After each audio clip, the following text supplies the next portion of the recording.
اللہ کو کس نے پیدا کیا؟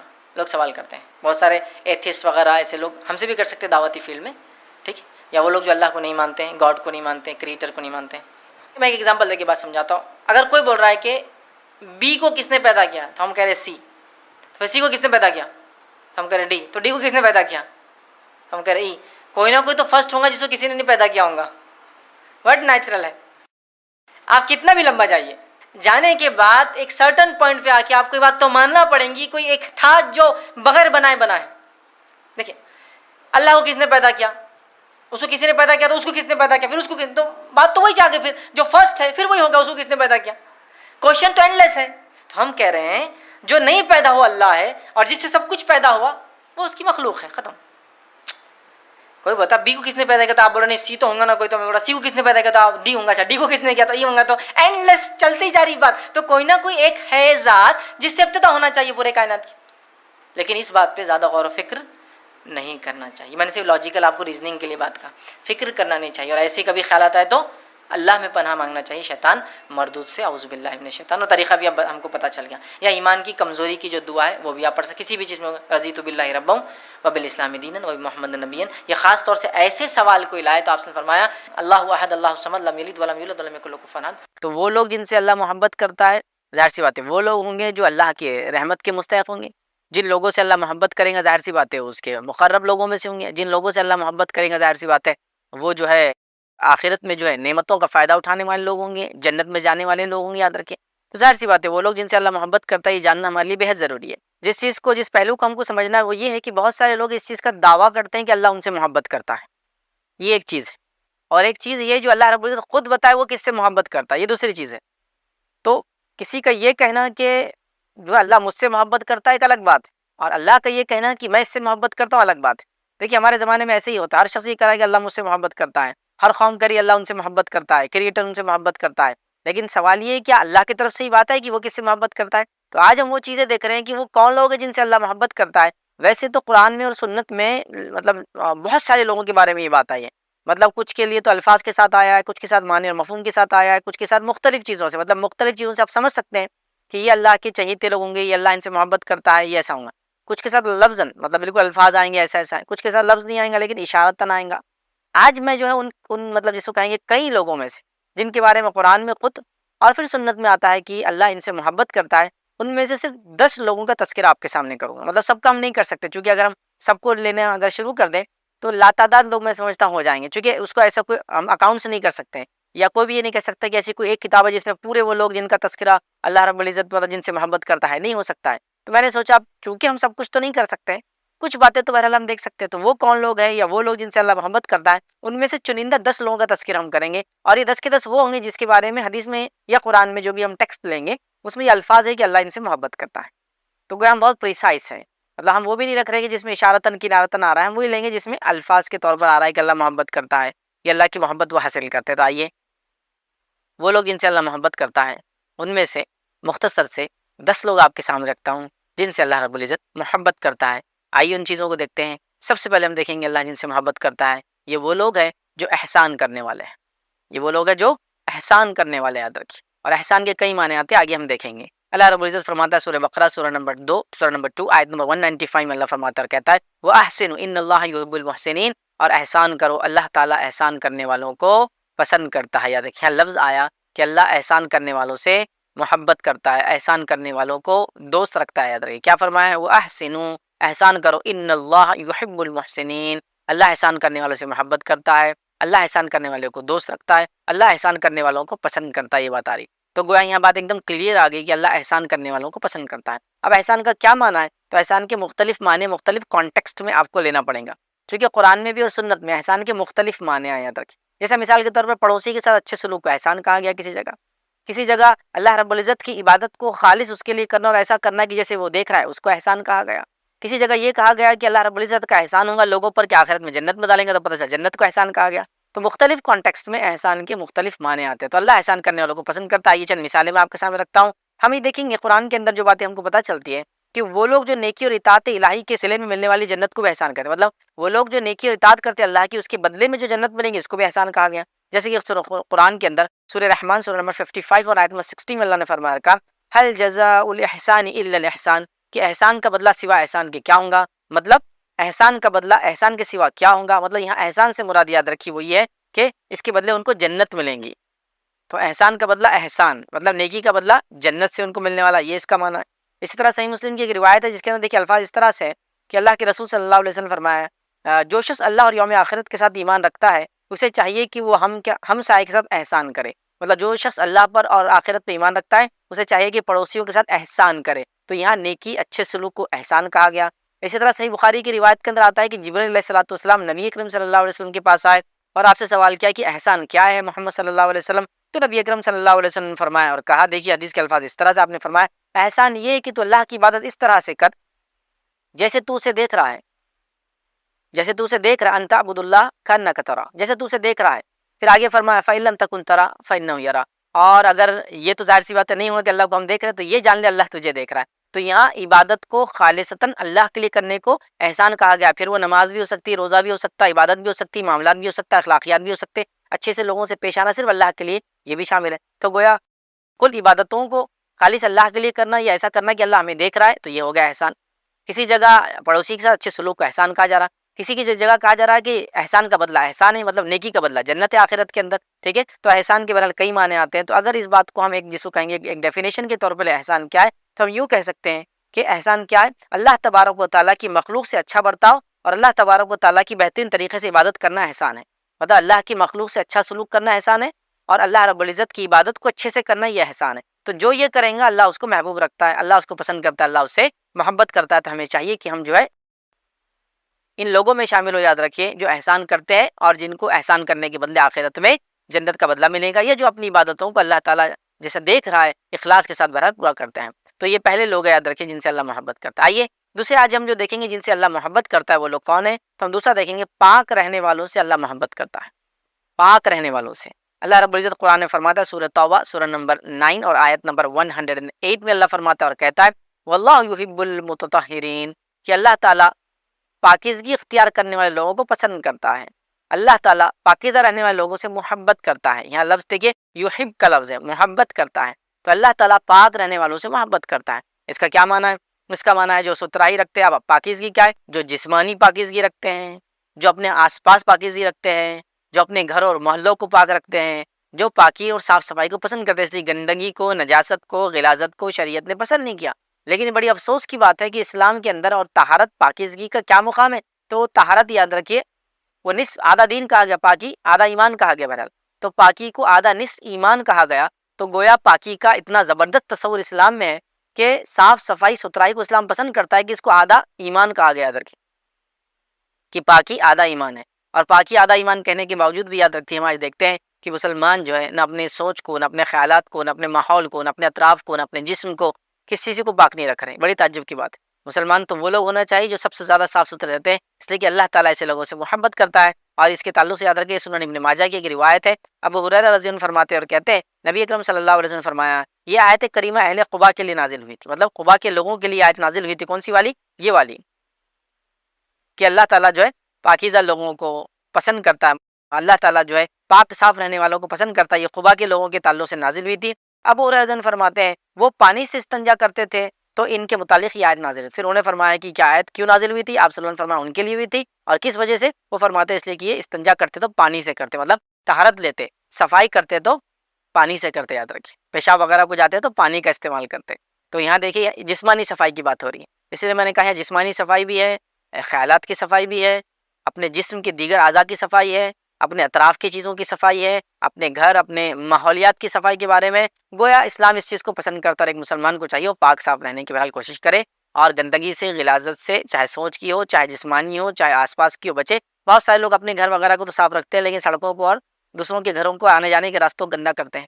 کتنی جگہ ایسا ہوتا ہے یاد رکھیے کچرا ڈالنے کی جگہ موجود ہونے کے بعد، تھوکنے کی جگہ موجود ہونے کے باوجود بھی لوگ کہیں بھی تھوک رہے اور کہیں بھی کچرا ڈال رہے ہیں. اللہ تعالیٰ صفائی کو پسند کرتا ہے. تو نہ صرف یہ کہ آدمی خود صفائی کا خیال رہے بلکہ اس کو اس کا بھی خیال ہو کہ دوسروں کی صفائی بھی ہو. یہ نہ ہو کہ ان کے پاس مطلب ہمارے وجہ سے ان کو گندگی یا خرابی یا اس کا سامنا کرنا پڑے وہ سامنے. اور آپ سب جانتے ہیں، ہم سب جانتے ہیں صفائی نہ ہونے کے نتیجے میں کتنی بیماریاں آتی ہیں اور صفائی کے تعلق سے کتنی مہم دنیا میں چلائی جا رہی ہے کہ صاف ستھرے رہو، ہاتھ دھو لیا کرو کھانے سے پہلے، ہے نا، اور اسی کے ساتھ ساتھ وقت آنے پر یا وقت پڑنے پر یا جب بھی موقع ملے اپنے چہرے وغیرہ کو دھو لیا کرو، دھول مٹی سے آئے تو اسی طرح جو ہے ہفتے میں اتنے بار ضرور انسان نہایا کرے تاکہ وہ ایک ہیلدی اس کی باڈی رہے۔ اسی طرح جو ہے اپنے اطراف میں گندگی نہ پھیلنے دے۔ کتنی باتیں بہرحال بتائی جا رہی ہے، ہمیں چاہیے کہ ان چیزوں کا خیال رکھے۔ اور خاص طور سے قبا والوں کے تعلق سے جو آیت آئی تھی وہ ان کے پیشاب میں طہارت کرتے وقت پانی لینے کے تعلق سے آئی تھی، تو میں اس سے یہ بھی گزارش کروں گا اپنے طہارت خانے وغیرہ کو بھی ہم بہت زیادہ صاف اور پاک رکھے، یاد رکھیں، چونکہ ظاہر سی بات ہے وہاں جا کے ہم طہارت حاصل کرتے ہیں، چاہے حمام ہو، چاہے پیخانہ ہو، لیٹرین اور باتھ روم جس کو آپ کہتے ہیں، یا ٹوائلٹ اور باتھ روم جس کو کہتے ہیں یاد رکھیں، یا واش روم جس کو کہتے ہیں عام طور سے یاد رکھیں، ان کو بہت صاف رکھیں، چونکہ ظاہر سی بات ہے وہاں جا کے ہم پاکیزگی اختیار کرتے ہیں، اگر وہاں گندگی ہوں گی تو ہم پہ گندگی لگیں گی، تو وہ بھی صاف ہونا چاہیے۔ تو وہ ایک مسلمان ہے تو اس کا جسم، اس کی سوچ، اس کی سمجھ، اس کا اطراف اور وہ تمام چیزیں جہاں جا کے وہ صفائی اور طہارت حاصل کرتا ہے وہ بھی پاک ہونا چاہیے۔ دیکھیے پاکی کے لیے غریب اور امیر کا مسئلہ نہیں، پاکی کے لیے سوچ کا مسئلہ ہے۔ سوچ اگر صحیح ہو تو بہرحال پھر پاکیزگی ہر طریقے سے اختیار کی جا سکتی ہے۔ سوچ میں گندگی ہو تو پھر ظاہر سی بات ہے انسان جو ہے کتنے بھی عالیشان محل میں رکھیے وہاں بھی غلاظت اور گندگی پھیلاتے رہتا ہے۔ بہرحال چلیے آگے ہم بڑھتے ہیں۔ تو یہ دوسرے لوگ تھے اللہ جن سے محبت کرتا ہے۔ آئیے تیسرے جو آج ہم دیکھیں گے لوگ جن سے اللہ محبت کرتا ہے وہ یہ کہ وہ جو ہے توبہ کرنے والوں سے اللہ محبت کرتا ہے، توبہ کرنے والوں سے۔ اور اللہ نے قرآن میں خود دیکھیے سورہ بقرہ سورہ نمبر 2 آیت نمبر 222 میں کیا فرمایا ان اللہ یحب التوابین، کہ اللہ تعالیٰ جو ہے توبہ کرنے والوں کو محبت کرتا ہے، ان سے آتا ہے ان اللہ یحب التوابین، کہ بے شک اللہ تعالیٰ محبت کرتا ہے جو بہت توبہ کرنے والے لوگ ہیں۔ تو اللہ تعالیٰ توبہ کرنے والوں سے محبت کرتا ہے۔ توبہ کیا ہے یاد رکھیے، توبہ یہ ہے کہ میں غلط روش پہ چلا تھا اور غلط روش پہ ایک زندگی گزار رہا تھا، پھر مجھے صحیح بات پتہ چلی تو میں نے اپنی زندگی میں یو ٹرن لے لیا، برائی کے راستے کو چھوڑ کر نیکی کی طرف آ گئی، یہ توبہ ہو گئی۔ یہ توبہ اور استغفار کیا ہے؟ توبہ کرنے کے بعد انسان جو گناہوں کی معافی کے لیے کلمات وغیرہ پڑھتا ہے، دعائیں کرتا ہے کہ اللہ مجھے معاف کر دے، یہ توبہ اور استغفار۔ توبہ مطلب یو ٹرن لینا، اپنے راستے کو بدل دینا، گناہ کے راستے کو چھوڑ کے نیکی پہ آ جانا، اور پھر اس کا استغفار کیا ہے کہ اللہ سے معافی مانگنا جو گناہ ہو چکے اور جو ہو رہے یا ہوں گے فیوچر میں، ٹھیک ہے۔ تو لہٰذا توبہ بڑی اہم چیز ہے کہ گناہ کے راستے کو چھوڑ کر نیکی کی طرف آنا، مطلب ٹریک کو پورا چینج کر دینا، یو ٹرن عام زبان میں نے بہرحال کہا اس کو، سمجھ رہے ہیں؟ تو توبہ کرنے والوں کو اللہ پسند کرتا ہے، یاد رکھیے۔ تو ہمیں چاہیے کہ ہم خوب توبہ کریں۔ ایک انسان نہ جانے کتنے گناہ کرتا ہے، نبی اکرم صلی اللہ علیہ وسلم کے تعلق سے تو روایتوں میں آتا ہے کہ آپ تو گناہ بھی نہیں کرتے تھے، آپ خطاؤں سے پاک تھے، آپ گناہوں سے پاک تھے، اس کے باوجود روایت میں آتا ہے 70 سے لے کر 100 مرتبہ تک توبہ کرتے تھے۔ ایک ایک مجلس میں آتا ہے، آپ نے توبہ کے کلمات 100 ٹائمز ایک مجلس میں پڑھے۔ تو ظاہر سی بات ہے جب نبی اکرم صلی اللہ علیہ وسلم جو گناہوں سے بری ہے، جو خطاؤں سے پاک ہے، آپ یہ کام کر رہے ہیں، تو امت کو یہ ٹریننگ ہے، تعلیم و تربیت ہے کہ ہم کتنا زیادہ کثرت سے توبہ اور استغفار کریں، اس لیے کہ ہم سے تو گناہ بہت زیادہ ہوتے ہیں، اور اللہ تعالیٰ پسند کرتا ہے توبہ کرنے والوں کو، اس لیے کہ اللہ چاہتا ہے، کیونکہ اللہ جانتا ہے کہ اس کے بندے کے اندر گناہ کرنے کا مادہ ہے، جب وہ گناہ کرتا ہے تو رب چاہتا ہے اس کو معاف کرے، اور معافی کا طریقہ ہے توبہ کرے اور استغفار کرے، تو اللہ معاف کرتا ہے، مطلب اپنے راستے کو بدل دے، گناہ کے راستے کو چھوڑ کے نیکی پہ آ جائے، پھر اس کے بعد اپنے گناہ کی معافی مانگی انسان، توبہ اور استغفار۔ تو اللہ تعالیٰ پسند کرتا ہے ایسے بندوں کو، ظاہر سی بات انسان ہے، ہم سب سے خطا، ہم سب سے گناہ ہوتی ہے، اللہ کے رسول صلی اللہ علیہ وسلم کل بنی آدم خطا، آدم کی تمام اولاد خطا کار ہے، خیر الخطائین التوابون، اس سے بہتر وہ ہے جو توبہ کر لے۔ تو گویا توبہ کو اللہ پسند کرتا ہے، ہم نے توبہ کرنا چاہیے، کثرت سے توبہ کرنا چاہیے، صبح اور شام توبہ کرنا چاہیے، ہر بار توبہ کرنا چاہیے، چاہے خطائیں گناہ نہ بھی ہوتے ہو، انسان سے کم ہوتے ہیں، جیسے کبائر سے انسان نے اللہ نے کسی کو بچا دیا، توفیق دے دی، تب بھی صغائر تو اس سے ہوتے ہی، تو کوئی انسان گناہ سے پاک نہیں، تو ہمیشہ کثرت سے کرنا۔ کچھ لوگ یہ سمجھتے ہیں کہ توبہ وہی آدمی کرتا ہے جو گناہ کرتا ہے، چونکہ میں گناہ نہیں کرتا ہوں یا بتانا نہیں چاہتا ہوں میں گناہ کرتا ہوں تو میں توبہ بھی نہیں کروں گا، غلط۔ دوسرا کچھ لوگوں کو توبہ کا طریقہ ہی نہیں پتا ہے، تو وہ کیا کرتے ہیں، نماز پڑھ لیتے ہیں، نماز پڑھنے کے بعد پہلے لیفٹ سائڈ یا رائٹ سائڈ دیکھتے ہیں، پھر لیفٹ سائڈ دیکھتے ہیں، جب دیکھ لیتے کوئی نہیں دیکھ رہا تو فوراً دونوں ہاتھوں کو لیتے ہیں اور اپنے گالوں کو لگا لیتے، توبہ توبہ توبہ توبہ۔ یہ توبہ نہیں ہے، یہ تو توبہ ہے ہی نہیں، مطلب ایسی کوئی توبہ ہی نہیں گالوں کو ہاتھ لگانے سے ہوتی ہے، سمجھ آپ؟ یہ تو شاید بچوں کو پنشمنٹ کے لیے بولا جاتا ہے کہ تمہارے گالوں کو ہاتھ لگاؤ سزا کے طور پر، کہ اب آئندہ نہیں کریں گے، تو یوں کر کے اب نہیں کروں گا، کچھ تو بھی ہوگا پتہ نہیں، تو اس کو ایک سسٹم بناتا ہے۔ اچھا اس میں بھی یہ ہوتا ہے کہ ادھر دیکھتا ہے آدمی، ادھر دیکھتا ہے، پھر توبہ کرتا ہے، اور اس میں بھی اچانک کوئی دیکھ لے ہاتھ گال پہ تھے تو فوراً نیچے کر دیتا ہے، تاکہ احساس نہ ہو کسی کو، کسی اب دوسرا آدمی بولے گا اچھا گناہ کیے تھے تم نے، ایسا نہیں ہے۔ توبہ ایک دل کی کیفیت ہے، لیکن ظاہر سی بات ہے اس سے اعمال بھی تبدیل ہوتے ہیں، لیکن کیفیت وہ دل کی پہلے انسان نادم ہوتا ہے، پھر رب سے توبہ کرتا ہے، پھر آئندہ وہ گناہ کو ریپیٹ نہیں کرتا ہے، اور بندوں کا معاملہ تو اس چیز کو لوٹا دیتا ہے، جو خطا گناہ بندوں سے بھی اس کو نیل کر دیتا ہے، مطلب رفع دفع کر دیتا ہے، اب جیسے وہ چیز لوٹا کر ہو سکتا ہے، معافی مانگ کے ہو سکتا ہے، جو بھی ہو سکتا ہے، بہرحال سمجھ رہے ہیں بات؟ تو بہرحال توبہ کرنے والوں کو اللہ تعالیٰ پسند کرتا ہے، تو ہمیں چاہیے کہ ہم کثرت سے توبہ کرنے والے بنے، یاد رکھیے، ٹھیک ہے۔ اب آئیے آگے بڑھتے ہیں، آج جو ہم چیزیں دیکھ رہے تھے یاد رکھیے، خالص تو اچھا بہرحال اس سے پہلے کہ آگے بڑھے، خالص توبہ کے لیے میں کچھ کنڈیشن جو میں رکھ دی ریپیٹ کر دیتا ہوں، خالص توبہ کے لیے دل میں نادم ہونا چاہیے انسان نے، پھر اللہ سے توبہ کرنا چاہیے، مطلب اپنے گناہ کے راستے کو چھوڑنا چاہیے۔ تیسرا اس کے بعد جو ہے اپنے جو گناہ ہو چکے ہیں ان کے لیے معافی مانگنا چاہیے، جو پاس میں ہو چکے یاد رکھیے، نادم ہونے کے بعد، توبہ کرنے کے بعد، اور اسی طرح آئندہ نہ کرنے کا عزم جس کو ہم کہیں گے وہ انسان کرے، اور اس کے بعد اگر بندوں کا معاملہ ہو تو اس کو رفع دفع کر دے، تو یہ اس کی کنڈیشن ہے۔ آگے بڑھتے ہیں، یاد رکھیے چوتھا وہ کام یاد رکھیے جس کے کرنے سے اللہ محبت کرتا ہے، یا اللہ ان بندوں سے جن سے وہ محبت کرتا ہے، ان میں چوتھے لوگ جو میں آپ کے سامنے آج رکھ رہا ہوں یاد رکھیے، ان میں چوتھا شخص وہ یاد رکھیے جو تقوی اختیار کرتا ہے. تو تقوی اختیار کرنے والوں سے اللہ محبت کرتا ہے، یاد رکھیے. تقوی کیا یاد رکھیے؟ تقوی ایک دل کی کیفیت ہے، یہ اللہ کا ڈر ہے، ٹھیک ہے. اور یہ اللہ کا ڈر صرف ڈر کے معنی میں نہیں، اللہ کا ڈر اس کی محبت کی وجہ سے پیدا ہوتا ہے. یہ اصل چیز ہے. تو لوگ بولتے ہیں میں ڈرنا کیسا، اب اللہ سے ڈر رہے مطلب نعوذ باللہ کہ اللہ ڈراؤنی چیز ہے، یہ کیسا مذہب ہے کہ ڈراتا ہے. نہیں نہیں نہیں، اس کا معنی آپ سمجھیے، محبت کی وجہ سے ڈر. جیسا کہ آپ کو پتا ہے کہ آپ کے والدین آپ سے شدید محبت کرتے ہیں، اور جب آپ سے کوئی غلطی ہوتی ہے تو کیا کرتے ہیں آپ ڈرتے ہیں. وہ ڈر محبت کی وجہ سے ہوتا ہے. وہ ڈر کو جن بھوت کی وجہ سے یا ان کے مار کے اس کی وجہ سے، تو وہ محبت ہوتی ہے شدید. تو اللہ کے نیک بندے جب سے شدید محبت کرتے ہیں تو اس سے ڈرتے بھی. یاد رکھیے کہیں ایسا نہ ہو کہ جس راستے پہ میں چلا ہوں رب العزت کو راضی کرنے کے لیے چلا ہوں، خطا نہ ہو جائے. اگر ہو گئی تو وہ ڈرتے ہیں اس سے. تو گویا تقوی اختیار کرتے ہیں، اللہ کا ڈر، اللہ کا پاس و لحاظ رکھتے ہیں. گویا نیکی کو اللہ کے محبت اور ڈر کی وجہ سے کرتے، یاد رکھیے. اور گناہوں سے بھی بچتے اللہ کے ڈر کی وجہ سے، کہیں اللہ ہم کو جہنم نہ دے دے. سمجھ رہے؟ تو تقوی یہی ہے، اللہ کا ڈر، کہ نیکی کرتے ہیں اس کی محبت کی وجہ سے، اور ڈرتے ہیں اس کے آخرت کے عذاب اور سزا کی وجہ سے. اس لیے کہ ظاہر سی بات ہے کوئی انسان نہیں جانتا اس کے لیے کیا لکھا ہوا ہے. کوئی انسان نہیں جانتا اس کے لیے کیا لکھا ہوا ہے. تو ظاہر سی بات ہے ڈر بھی ہونا چاہیے. اللہ کی جہنم کا ڈر، آخرت میں پکڑ کا ڈر، قبر کے عذاب سے شروع ہوتا ہے یہ معاملہ. قبر عذاب نہیں، روح کو نکالنے سے معاملہ شروع ہوتا ہے. تو قبر میں، برزخ میں، اور آخر مقام محشر میں، صراط میں، اور اس کے صراط پر، اور اس کے علاوہ جو ہے آخرت میں. یاد رکھیے. تو بہرحال آخرت کا ڈر بھی ہو. تو اللہ تعالیٰ تقوی اختیار کرنے والوں سے محبت کرتا ہے، یاد رکھیے. تو تقوی دل کی کیفیت ہے، یاد رکھیے. اور ابو ہریرہ رضی اللہ عنہ سے یاد رکھیے تقوی کے تعلق سے بہرحال سوال کیا گیا. جب ان سے پوچھا گیا کہ تقوی کیا ہے تو انہوں نے فرمایا کیا تم خاردار راستے سے، ایسے راستے سے گزرے ہو جس پہ کانٹے واٹے کی جھاڑ رہتے ہیں، خاردار راستے سے گزرے ہو؟ تو پوچھنے والے نے کہا ہاں کہ بالکل میں گزرا ہوں، جی ہاں. تو انہوں نے پوچھا تم کیسے گزرتے تھے؟ اس نے کہا جب میں کانٹا دیکھتا تو اس سے ہٹ جاتا اور اس سے کچھ الگ ہو جاتا اور اس راستے کو چھوڑ کر دوسرا راستے اختیار کر لیتا. تو ابو ہریرہ رضی اللہ عنہ فرمایا یہی تقوی ہے. مطلب جب ان سے پوچھا گیا تقوی کیا ہے تو وہ فرما رہے ہیں کہ تم کبھی کانٹے دار راستے سے گزرے ہو؟ تو پوچھنے والے نے کہا ہاں گزرے. تو کہا جب کانٹا آتا ہے تو کیا کرتے؟ تو کہا بازو سے گزرتا ہوں یا پھر راستہ بدل دیتا. تو کہا یہ تقوی ہے، جب ہم چل رہے ہیں اللہ کے راستے میں اور گناہ اور معصیت کی زندگی کو چھوڑ دیتے ہیں اور نیکی کی طرف آتے ہیں، اپنے روش کو بدل دیتے ہیں، اپنے چال ڈال کو بدل دیتے ہیں اللہ کے ڈر کی وجہ سے. تو یہی تقوی ہے. اور اللہ تعالیٰ تقوی اختیار کرنے والوں سے محبت کرتا ہے. آئیے آگے بڑھتے ہیں. پانچواں آج ہم وہ دیکھیں گے جن سے اللہ محبت کرتا ہے. وہ شخص یاد رکھے جو صبر کرتا ہے. صبر کرنے والوں سے اللہ محبت کرتا ہے. اور اللہ رب العزت نے سورہ آل عمران سورہ نمبر 3 آیت نمبر 146 میں فرمایا کہا واللہ یحب الصابرین. اللہ تعالیٰ صبر کرنے والوں کو سے محبت کرتا ہے. اللہ تعالیٰ صبر کرنے والوں سے محبت کرتا ہے. تو آپ دیکھیے صبر کرنا کتنا بڑا عمل ہے. یاد رکھیے صبر اور شکر یاد رکھیے یہ دو عظیم نعمتیں ہیں. اللہ رب العزت نے جن کو بھی یہ نعمتیں عطا کی یاد رکھیے اس پہ بڑا فضل کیا اپنا. یاد رکھیے اور ایک مومن بندے کا معاملہ ایسا ہی ہے، جب اللہ اس کو عطا کرتا ہے تو شکر ادا کرتا ہے، اور جب اس سے کوئی چیز آزمائش کے لے لیتا ہے تو صبر کرتا ہے. تو اسی لیے میں نے کہا یہ دو عظیم نعمتیں صبر اور شکر یاد رکھے. تو ہمیں ہمیشہ ان دو چیزوں کو بھولنا نہیں چاہیے اور صبر کرتے رہنا چاہیے، اور اللہ جس بھی حال میں رکھے اس کا شکر ادا کرتے رہنا چاہیے، چونکہ اللہ صبر کرنے والوں کو پسند کرتا ہے. یاد رکھیے ٹھیک ہے. اور انسان کی ظاہر سی بات ہے زندگی میں دو ہی کیفیتیں ہوتی ہیں، ایک خوشی والی ایک غم والی، ایک اچھائی والی یا ایک تنگ دستی والی. تو جب اچھائی والی کیفیت خوشی والی ہو تو شکر ادا کیجیے، جب تنگ دستی اور پریشانی والی کیفیت ہو تو پھر صبر کیجیے. بس یہی ہم کو کرنا ہے. اور یہی بات یاد رکھیے نبی اکرم صلی اللہ علیہ وسلم نے بھی یوں فرمائی، روایت کے اندر صحیح مسلم کی روایت ہے. یاد رکھیے اور رسول اللہ صلی اللہ علیہ وسلم نے فرمایا اور کہا مومن کا معاملہ بھی بڑا عجیب ہے. اور فرمایا عجیب ہے اس کا ثواب کہیں نہیں گیا. مطلب اس کا معاملہ عجیب ہے، ہر حالت میں اس کو ثواب ملتا ہے، اس کا ثواب کہیں نہیں جاتا، ہر حالت میں ملتا ہے. یہ بات کسی کو حاصل نہیں ہے، مطلب یہ معاملہ صرف مومن کا اور کسی کا نہیں ہے.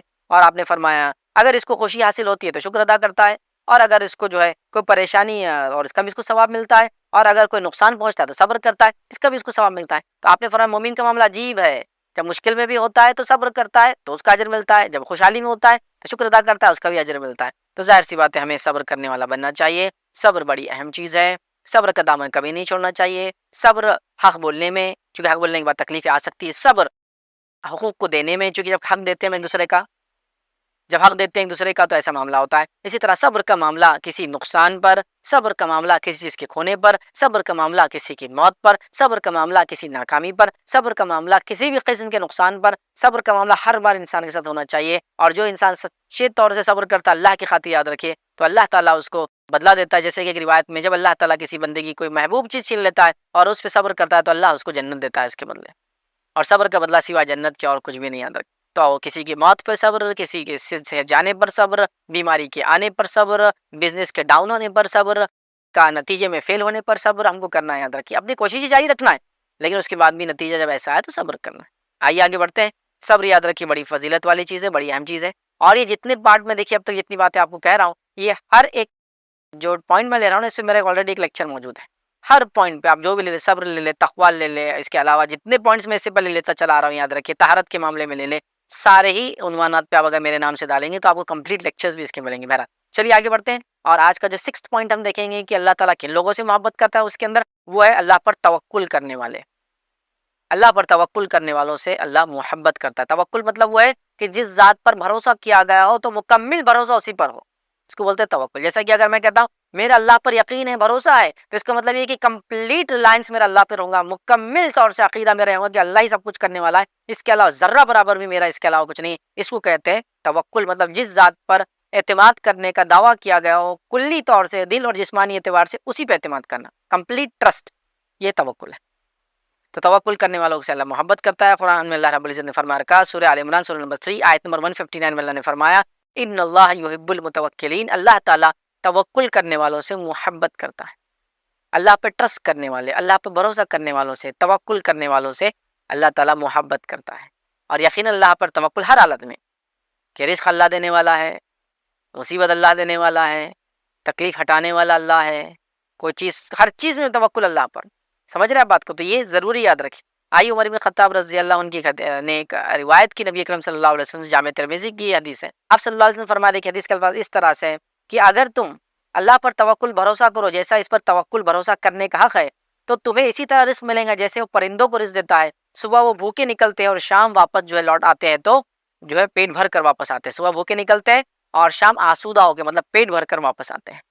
تو اگر تم بھی پرندوں کے جیسا توکل کرو تو اللہ رب العزت تمہیں ویسی ہی روزی دے گا جیسا پرندوں کو دیتا ہے، کہ ہر مارننگ صبح وہ نکلتے ہیں تو خالی پیٹ ہوتے ہیں، رات میں بھر پیٹ واپس آتے ہیں. تو پرندوں کا توکل مکمل طور سے اللہ رب العزت پہ ہے. تو اگر انسان بھی اللہ رب العزت پہ مکمل توکل کرے گا تو اللہ رب العزت بھی جیسے پرندوں کو روزی دیتا ہے ویسے ہم کو بھی روزی دیں گا. یہ بڑی افسوس کی بات ہے کہ انسان بڑا ناشکرا ہے اور فوراً اس کا توکل کا معنی ڈگمگا جاتا ہے.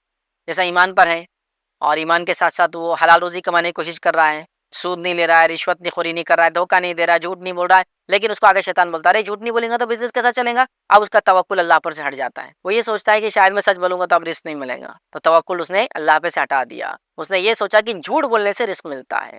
تو اس لیے حدیث سے فرمایا جا رہا ہے کہ تم اگر ویسا توکل کرو جیسے پرندے کرتے ہیں تو اللہ بھی تم کو ویسی روزی دیں گا جیسا پرندوں کو دیتا ہے. صبح خالی پیٹ نکلتے ہیں اور رات میں بھر کر آ جاتے ہیں. توکل تو کرو اللہ پر، لیکن توکل کا ہرگز ہی بھونڈا اور بھدا معنی کوئی نہ لے کہ توکل کا معنی ہے گھر میں پڑے رہوں اور یہ بولوں کہ اللہ کو دینا ہوگا رزق تو اللہ دے دیں گا. ہرگز یہ معنی نہیں ہے اس کا. یہ بات بالکل توکل میں ہے کہ ایک انسان اگر بیمار ہے، مشکل میں، پریشانی میں ہے، زلزلے آ گیا، اس میں دبا ہوا ہے، تو یقیناً یہ توکل تو تب ہوگا ہی چونکہ وہ کچھ کوشش نہیں کر سکتا بیچارہ کہ اللہ ہی سب کچھ کرنا. لیکن اس کا یہ معنی نہیں کہ میں ہٹا کٹا رہا ہوں، سب کچھ سہولتیں موجود ہو اور کوئی بھی، چونکہ اسباب کو اختیار کرنا سنت ہے. تو لوگ بونڈا معنی لے رہے ہیں. جسم دی اللہ نے، کوشش نہیں کر رہے، بول رہے اللہ دینا چاہے تو دے دیں گا. ایگزام میں پڑھ رہے نہیں اور یہ سوچ رہے کہ اللہ پاس کرنا چاہے تو پاس کر دیں گا. کہ تجارت میں محنت نہیں کرے اور سوچے اللہ کامیاب کرنا چاہے تو کر دیں گا. اسی طرح کسی کام میں محنت کر کے کوئی چیز اسٹیبلش نہیں کرے، سوچے اللہ چاہا تو کر دیں گا. ایسا تو پھر اللہ سب کچھ کر سکتا ہے نا.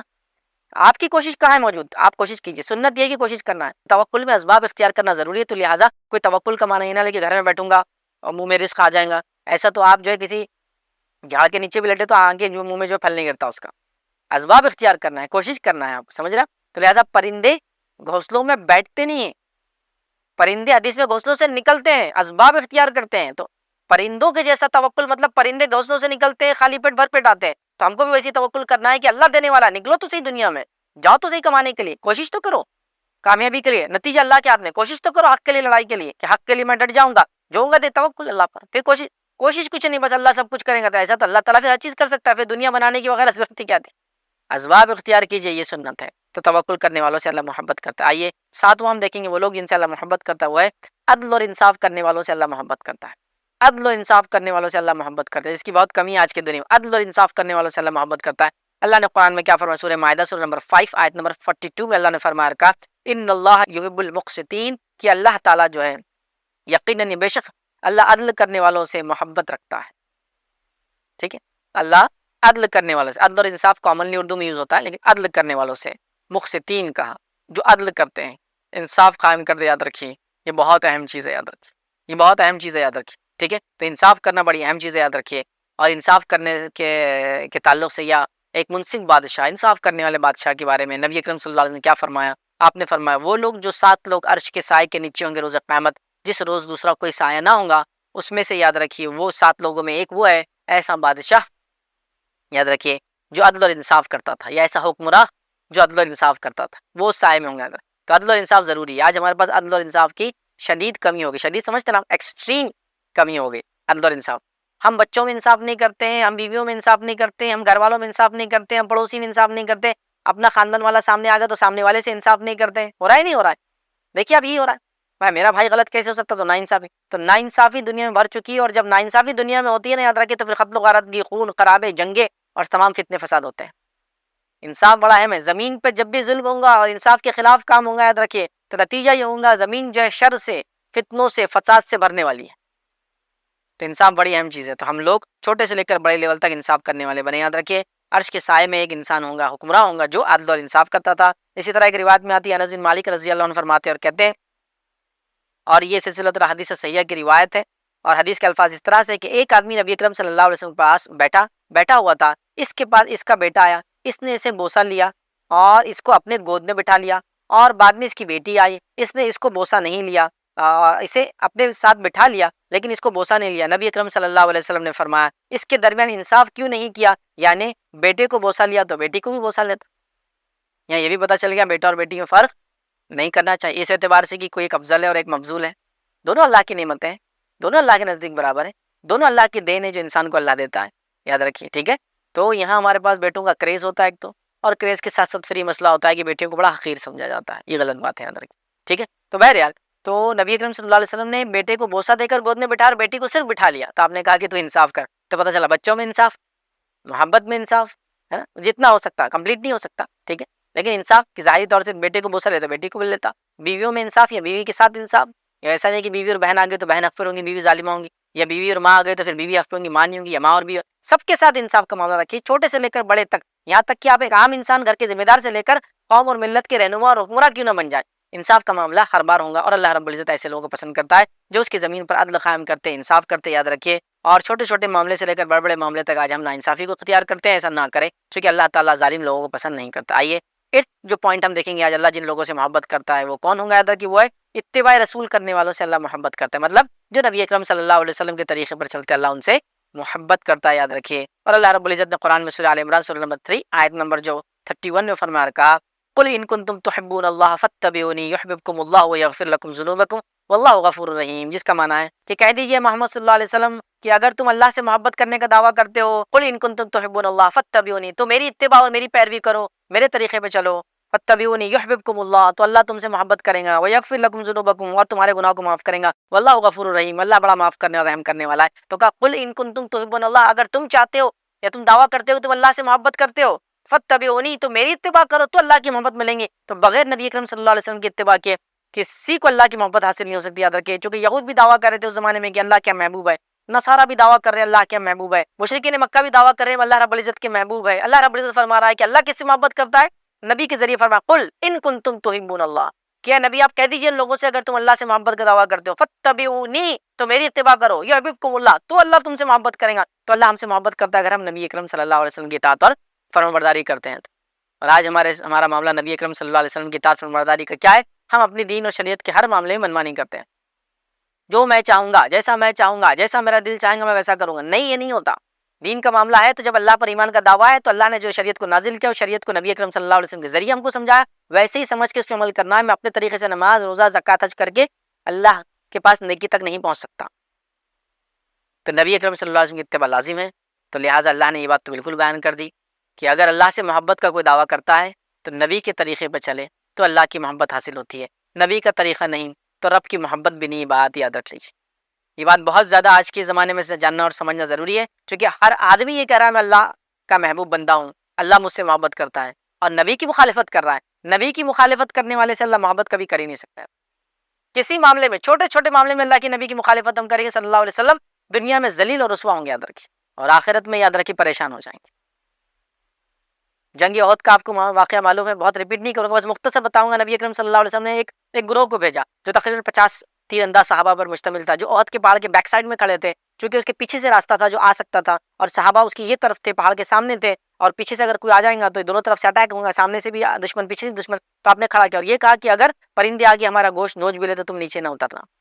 لیکن ہوا یہ کہ جنگ کے شروعاتی دور میں دشمنوں کے پیر اکھڑ گئے، تو کچھ مسلمانوں کو لگا جو اوپر کھڑے تھے کہ اب اس کا مطلب یہ تھا کہ دشمن کے ہارنے تک، دشمن ہار رہا، آپ کو بھاگنا چاہیے، اور وہ اتر کر آ گئے، اور چند لوگ وہاں باقی رہے، شاید 5 7 یا 10 کچھ باقی رہے۔ نتیجہ یہ ہوا، یاد رکھیے کہ مسلمانوں کو ایک طرح سے جیت جو ہو رہی تھی وہ ایک طرح سے شکست میں تبدیل ہو گئی۔ ویسے معاملہ اس میں برابری کا رہا، لیکن ایک طرح سے جیت شکست میں تبدیل ہو گئی، صرف ایک بار نہ اتباع چھوڑنے کے نتیجے میں۔ تو لہٰذا نبی اکرم صلی اللہ علیہ وسلم کی اتباع ہم پر لازم اور واجب ہے ہر حال میں، یاد رکھیے۔ آئیے آگے بڑھتے ہیں۔ 9th ہم اپنے دیکھتے ہیں وہ کون سے لوگ ہیں 90، آج جو ہم 10 لوگ دیکھ رہے ہیں ان میں سے کہ جن سے اللہ محبت کرتا ہے، یاد رکھیے وہ ہے آپس میں نرم دل رہنے والوں سے اللہ محبت کرتا ہے، آپس میں نرم دل رہنے والوں سے اللہ محبت کرتا ہے۔ آئیے سورہ مائدہ سورہ نمبر 5 آیت نمبر 54 میں اللہ نے فرما رکھا، کیا کہا سنیے، اے لوگوں جو ایمان لائے ہو، تم میں سے جو کوئی اپنے دین سے پھر جائے تو اللہ عنقریب ایسے لوگوں کو لائے گا جو ان سے محبت کرے گا اور وہ اس سے محبت کریں گے۔ اللہ ایسے لوگوں کو اللہ لائیں گا جو اللہ سے محبت کریں گے، اللہ ان سے محبت کریں گا اگر ہم دین سے پھر گئے۔ یہ بات صحابہ کو کہی جا رہی ہے کہ اگر تم دین پر عمل نہیں کرو گے، نبی اکرم صلی اللہ علیہ وسلم کے ساتھ نہیں دوں گے تو ہمیں دوسری قوم لائیں گے جس سے اللہ محبت کریں گا اور وہ اللہ سے محبت کریں گے۔ اب صفت کیا ہوں گی ان کی، کیریکٹرسٹکس کیا ہوں گے ان کی، آگے سنیے، مومنوں پر بڑے نرم ہوں گے اور کافروں پر بڑے سخت ہوں گے۔ مومنوں پہ نرم ہوں گے وہ لوگ، یہ ان کی صفت ہوں گی، تو آپس میں نرمی اختیار کرنے والوں سے اللہ میں نے اس لیے کہا محبت کرتا ہے۔ بڑے سخت ہوں گے اور اللہ کے راستے میں جو ہے جہاد کریں گے اور کسی ملامت کرنے والے کی ملامت سے نہیں ڈریں گے۔ یہ اللہ کا فضل ہے اور وہ اسے دیتا ہے جس کو وہ چاہتا ہے، اللہ وسعت والا اور سب کچھ جاننے والا ہے۔ تو یہاں دیکھیے اللہ نے فرما دیا کہ اللہ تعالیٰ اس قوم جس سے وہ محبت کرتا ہے اس کی ایک صفت یہ ہے کہ وہ آپس میں نرم ہوتے ہیں، تو لہٰذا آپس میں نرم رہنے والوں سے اللہ محبت کرتا ہے۔ آج آپس میں ہم لوگوں کی سختیاں کتنی زیادہ ایک دوسرے کے معاملے میں، دیکھیے آپ ذرہ برابر بھی ایک دوسرے کی کوتاہیوں کو، لرزشوں کو، غلطیوں کو معاف کرنا نہیں چاہتے، فوراً بدلہ لینا چاہتے، سخت بدلہ لینا چاہتے، ذلیل کر کے بدلہ لینا چاہتے، مار کر بدلہ لینا چاہتے، ناانصافی کر کے بدلہ لینا چاہتے، معاف بھی تو کر سکتے ہیں نا۔ تو آپس میں رتی برابر بھی نرمدلی نہیں، یاد رکھیے، بھائی بھائی میں باقی نہیں ہے، رشتہ داروں میں باقی نہیں ہے، پڑوسیوں میں باقی نہیں ہے، قوم اور ملت میں کوئی نرمی باقی نہیں، یاد رکھیے۔ ہر آدمی سنگ دل ہوتا چلا جا رہا ہے، اور سنگ دلی کے بڑے نقصانات، یاد رکھیے، اور نرم دلی کے بڑے فائدے ہیں۔ تو سنگ دل ہو جا رہے ہیں تو نرم دل ہونا چاہیے، چونکہ اللہ جس قوم سے محبت کریں گے، اللہ فرما رہا ہے اس کی ایک صفت بیان کر رہا ہے وہ نرم دل ہوں گے، تو آپس میں نرم ہونا بڑا ضروری ہے۔ آج ہم آپس میں سخت تھے، اور جہاں سختی اختیار کرنا ظالموں کے خلاف، مجرموں کے خلاف، جو قوم ملت انسانیت کے جو ہے خونی ہیں ان کے سامنے ہم نرم ہیں، اور آپس میں ہم جو ایک دوسرے سختی کر رہے ہیں، سمجھے؟ تو لہٰذا آپس میں نرمی اختیار کرنے والوں کو، شفقت اختیار کرنے والوں کو، نرمی سے مراد درگزر کر دینے والوں کو، معاف کر دینے والوں کو، تھوڑے بہت معاملات کو سنبھال لینے والوں کو، سمجھے نا بات؟ تو لہٰذا ایسے لوگوں کو اللہ محبت، تو آپس میں نرمی ہونا چاہیے، ٹھیک ہے؟ تو یاد رکھیے اللہ محبت کرتا ہے۔ اور آج کا جو ہم آخری پارٹ دیکھیں گے، یاد رکھیے جو 10واں آج ہم دیکھیں گے انشاءاللہ جس پوائنٹ اللہ جن سے محبت کرتا ہے وہ ہے جو فرائض کے علاوہ نوافل کی کثرت کرتے ہیں، اللہ ان سے محبت کرتا ہے۔ ویسے فرائض کرنے والوں سے بھی کرتا ہے، یہ حدیث میں دونوں باتیں ایک ساتھ آ رہی ہیں، لیکن ہم چونکہ نوافل دیکھنا چاہ رہے تو اس لیے ہم کریں فرائض کے علاوہ نوافل، فرائض سے بھی نوافل سے بھی، لیکن فرائض کے علاوہ نوافل میں اضافہ کرنا، کثرت کرنے والے سے اللہ محبت کرتا ہے۔ حدیث سنیے، جس شخص نے میرے کسی دوست سے، مطلب اللہ کے ولی سے دشمنی کی، میرا اس سے اعلان جنگ ہے، اللہ کے ولیوں سے دشمنی کریں گا، اللہ کا اس سے اعلان جنگ ہے۔ پھر آپ نے فرمایا میں نے بندے پر جو چیزیں فرض کی ہیں ان سے زیادہ مجھے کوئی چیز محبوب نہیں ہے، ٹھیک ہے، جس سے وہ میرا قرب حاصل کرے۔ مطلب جو چیزیں اللہ نے انسانوں پر، ہم مسلمانوں پر فرض کی ہے، ان چیزوں سے اللہ تعالیٰ سب سے زیادہ خوش ہوتا ہے، اور ان چیزوں کی وجہ سے اللہ کا سب سے زیادہ قرب، نزدیکی حاصل ہوتی ہے۔ تو پتہ چلا فرض کرنے سے، فرض سب سے زیادہ پسندیدہ اس لیے اللہ نے ہم پہ فرض کیا ہو، جیسا کہ توحید، نماز، روزہ، زکوٰۃ، حج، یہ فرض ہے، یاد رکھ، اور فرض ہے بول کر اللہ سے ہم کافی قریب ہو جاتے ہیں، یاد رکھیے اللہ قریب رکھتا ہے ایسے لوگ، اللہ محبت کرتا ہے اور قربت حاصل ہوتی ہے فرائض کو ادا کرنے سے۔ لیکن چونکہ نوافل کی بات کی ہم نے، آگے آ رہا ہے، یعنی فرائض کے ذریعے سے میرا قرب حاصل کرنا مجھے سب سے زیادہ پسند ہے، محبوب ہے۔ میرا بندہ نوافل کے ذریعے بھی میرا قرب حاصل کرتا ہے، حتیٰ کہ میں اسے محبت کرنے لگ جاتا ہوں۔ تو فرائض سے تو میں کرتا ہی ہوں، اللہ فرما رہا ہے محبت، لیکن پھر میرا بندہ جب نوافل کرتا ہے اور نوافل میں اضافہ کرتا ہے تو میں اس سے محبت کرنے لگ جاتا ہوں، یاد رکھیں لگ جاتا ہوں۔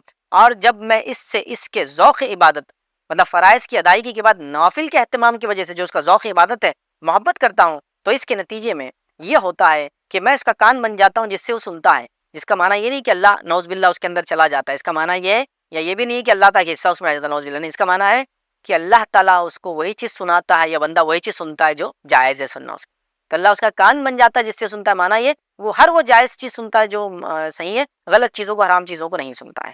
پھر اللہ فرماتا ہے اس کی آنکھ بن جاتا ہوں جس سے وہ دیکھتا ہے، مطلب ہر وہ چیز دیکھتا ہے جو اس کا رب اس سے چاہتا ہے.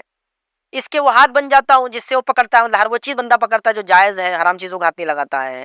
اور اس کا پیر بن جاتا ہوں جس سے وہ چلتا ہے، اس کا مطلب یہی کہ ہر وہ جائز کام کرتا ہے، اس کام کی طرف چلتا ہے جو اللہ پسند کرتا ہے، ناجائز اور حرام کاموں کی طرف نہیں چلتا ہے. پھر فرمایا جس سے چلتا ہے. اور اگر وہ مجھ سے کسی چیز کا سوال کرتا ہے تو میں اسے ضرور عطا کرتا ہوں. پھر اگر مجھ سے کوئی چیز کا سوال کرتا ہے، دعا کرتا ہے، مانگتا ہے تو میں اس کو دے دیتا ہوں. اور اگر وہ کسی چیز سے پناہ طلب کرتا ہے، دشمن سے، مصیبت سے، مشکل سے، تو میں اس کو پناہ دے دیتا ہوں. اور کسی چیز کو سر انجام دینے سے مجھ سے کوئی تردد نہیں ہوتا سوائے مومن کے نفس قبض کرنے کے. مطلب پھر کوئی چیز مجھے اس معاملے میں روکتی نہیں سوائے اس کے کہ اس کے نفس قبض کرنے کے لیے، کہ وہ موت کو ناپسند کرتا ہے اور مجھے اس کا غم اندوہ ناپسند لگتا ہے. ٹھیک ہے، تو یہاں نبی اکرم صلی اللہ علیہ وسلم نے جو بات بتائی کہ اللہ تعالیٰ کا قرب حاصل کرنا، اس کی محبت حاصل کرنے کا سب سے بڑا ذریعہ فرائض ہے. لیکن چونکہ ہم دیگر عبادتیں دیکھ رہے تھے تو میں نے فرائض کو نہ رکھتے نوافل کی بھی چونکہ فضیلت ہے اس میں.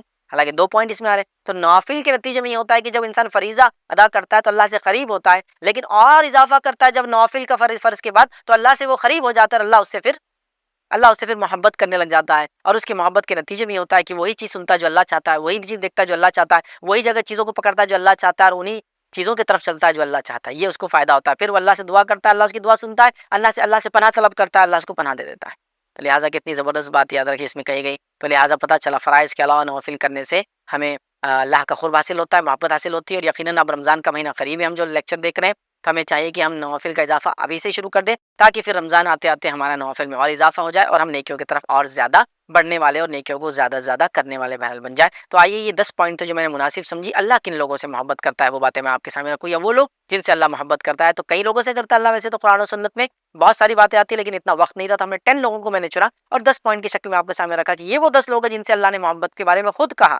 ایک تو میں دعویٰ کروں اللہ مجھ سے محبت کرتا ہے، یہ دعویٰ سچ جھوٹ دونوں ہو سکتا ہے، لیکن یہ بات اللہ کی طرف سے آ رہی ہے کہ اللہ کن سے محبت کرتا ہے. اور یہ بات 10 لوگوں کو ہم نے دیکھا. تو ہمیں چاہیے کہ ان اعمال کو ہم کرنے کی کوشش کریں اور اپنے نفس کے اندر ان اعمال کو ڈالیں. بہرحال اسی پہ اپنی بات کو ہم ختم کریں گے. اللہ رب العزت سے دعا ہے کہ اللہ سبحانہ تعالیٰ جو کچھ باتیں کہے گی اس پہ عمل کرنے کی ہمیں توفیق عطا فرمائے، ہمیں ہر قسم کے گناہ اور معصیت سے ہمیں بچائے، ہمیں جو اپنا محبوب بندہ بنائے. جب تک ہمیں زندہ رکھے اسلام اور ایمان پر زندہ رکھے، خاتمہ ہمارا ایمان پر ہو. آخر دعوانا الحمدللہ رب العالمین. سبحان ربک رب العزت عما یصفون وسلام علی المرسلین والحمدللہ رب العالمین.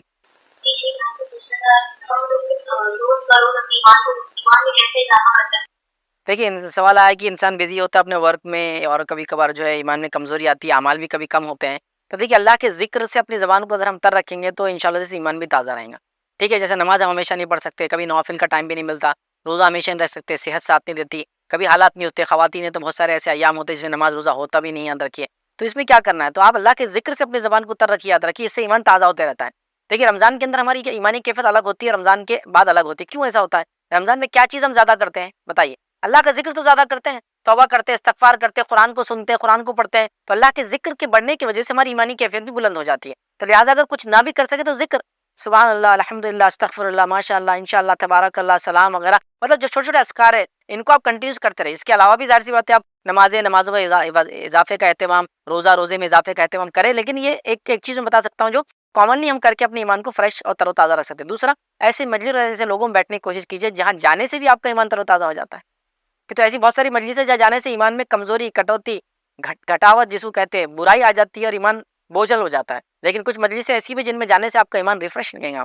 تو ایسے مجلسوں میں بیٹھیں تو اللہ کے ذکر سے زبان کو تر رکھیے، اچھی مجلسوں میں جانے کی بہرحال کوشش کیجیے، جہاں بھی بیٹھے اللہ کو یاد کیجیے اور اچھے عمل کرنے کی کوشش کیجیے. تو میں سمجھتا ہوں ایک ریفریشمنٹ یا بوسٹر یا اسٹیمولس ہم کو ملتا رہے گا. اور بہرحال پھر جب بھی وقت ملے تو اللہ سے قرب حاصل کرنے کے لیے بڑے اعمال جیسے نماز میں نوافل کا اضافہ، تلاوت قرآن ہے اور نفل روزے وغیرہ، تو اس سے اور انسان اللہ کا قرب بھی حاصل کرتا ہے اور انسان کا ایمان بھی تر و تازہ رہتا ہے.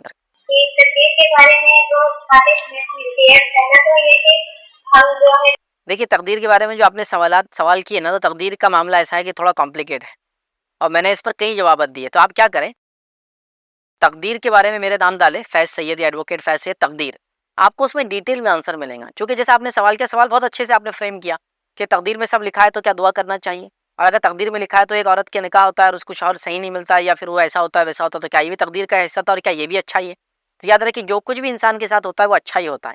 اب چونکہ میرے پاس اتنا ٹائم نہیں میں ایکسپلین کروں، چونکہ میرے کئی لیکچرز اس پہ مطلب کوشچن آنسرس کی شکل میں جو ایٹ لیسٹ 15 to 20 منٹس کے پورے تقدیر پر، جس سے میں نے بہت زیادہ ڈیٹیل میں ان ڈیپتھ جا کر آنسر دیا کہ کیسے ہم سمجھے کہ جو ہر چیز میرے ساتھ ہو رہی ہے میرے لیے خیر ہے.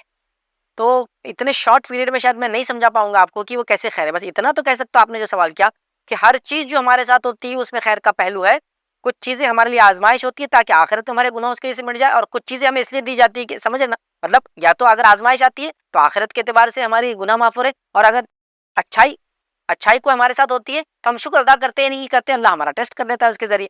تو بہرحال تقدیر میں جو کچھ ہوتا ہے وہ ہمارے اچھا اور خیر کے لیے ہوتا ہے. اللہ نے اس کو اپنی حکمت سے لکھا ہے. کیا ہم تقدیر میں کوئی چیز لکھی ہے تو دعائیں نہ کریں؟ نہیں, تقدیر میں لکھی ہے نہیں لکھی ہم جانتے نہیں, تو دعائیں ہمیشہ کرتے رہے. حدیث میں آتا ہے کہ انسان جب دعا کرتا ہے جیسا دعائیں تقدیر کو بدل دیتی ہے, یہ ایک حدیث کا مفہوم ہے. لیکن اس کا معنی یہ علماء لکھتے ہیں کہ جب انسان دعا کرے گا تو اللہ تعالیٰ ہی تقدیر میں لکھتا ہے کہ دعا کرے گا تو میں اس کو دے دوں گا. تو وہ بھی لکھا ہوا ہی ہوتا ہے, مطلب کوئی بھی چیز ایسا نہیں ہے کہ تقدیر کو بدلے, بلکہ ہم دعا کرتے ہیں اور دعا کرتے رہنا چاہیے, چونکہ دعا سے بندے کی عاجزی کا اظہار ہوتا ہے. دعا مانگتے ہیں تو جو چیز نہیں ملتی آخرت میں اس کا بدلہ ہمیں دیا جاتا ہے یا اس کے بدلے مصیبت ٹال دی جاتی ہے, ہم کو یاد رکھے. تو لہٰذا ہم دعا کرتے رہیں. دعا کرنے میں تقدیر پہ ایمان لانے کا مطلب, جیسا کوئی یہ سوچ رہا ہے کہ تقدیر میں ہے تو دعا کیوں کروں, نہیں, دعا کرنے سے اپنی عاجزی کا بندہ اظہار کرتا ہے, تو دعا کرتے رہیے. دوسرا, جو کچھ بھی تکلیف اور آزمائش ہے میاں کو بیوی سے, بیوی کو میاں سے, بچوں کو بڑوں سے, بڑوں کو بچوں سے, صحت کی وجہ سے آتی ہے وغیرہ, یہ سب ہمارے لیے ٹیسٹ ہے اور اس میں کچھ نہ کچھ خیر کا پہلو ہے. کیسے تو میں ابھی نہیں سمجھا پاؤں گا, لیکن آپ میرے نام سے عبدالی فیض سید تقدیر, آپ کو انشاءاللہ عزیز کافی لمبے لمبے جوابات ملیں گے تقدیر کے, وہاں انشاءاللہ عزیز آپ کا پورا کلیریفیکیشن بہرحال ہو جائے گا. چونکہ شارٹ میں شاید میں اس کو ایکسپلین بھی نہ کر پاؤں انشاءاللہ عزیز. اسی پر اپنی بات کو بہرحال ہم ختم کریں گے. اللہ رب العزت سے دعا ہے کہ اللہ سبحانہ تعالیٰ ہم تمام کو جو ہے خیر کے ساتھ جو ہے اچھے اعمال کرنے کی توفیق عطا فرمائے. اور رمضان کا مہینہ بڑا قریب ہے, اور رمضان کے مہینے میں ہم کو جو ہے زیادہ سے زیادہ نیکی کرنے کی توفیق عطا فرمائے. میں آرگنائزر کا بھی شکریہ ادا کروں گا کہ انہوں نے پروگرام کو آرگنائز کرا تاکہ ہم الحمدللہ اس کے ذریعے کئی نئے لوگوں سے جڑے. جو ہمارے پروگرام میں آئے ان سے بہرحال معذرت چاہوں گا کہ پرابلم یہ ہوگا کہ میرا ایک پروگرام 9:15 سے آلریڈی تھا. ہمارا پروگرام یہاں جو شروع ہوا تو تھوڑا سا اس میں لیٹ ہو گیا ٹیکنیکل کسی وجہ سے, نتیجتاً اور 10 منٹس کے کوشچن آنسر ہو سکتے تھے لیکن کسی وجہ سے ہم نہیں کر پائیں گے. انشاءاللہ پھر کبھی پروگرام ہوگا تو ضرور اس کو دیکھیں گے. اپنی دعاؤں میں بہرحال ہم کو یاد رکھیے. وآخر دعوانا الحمدللہ رب العالمین. سبحان ربک رب العزت عما یصفون وسلام علی المرسلین والحمد للہ رب العالمین.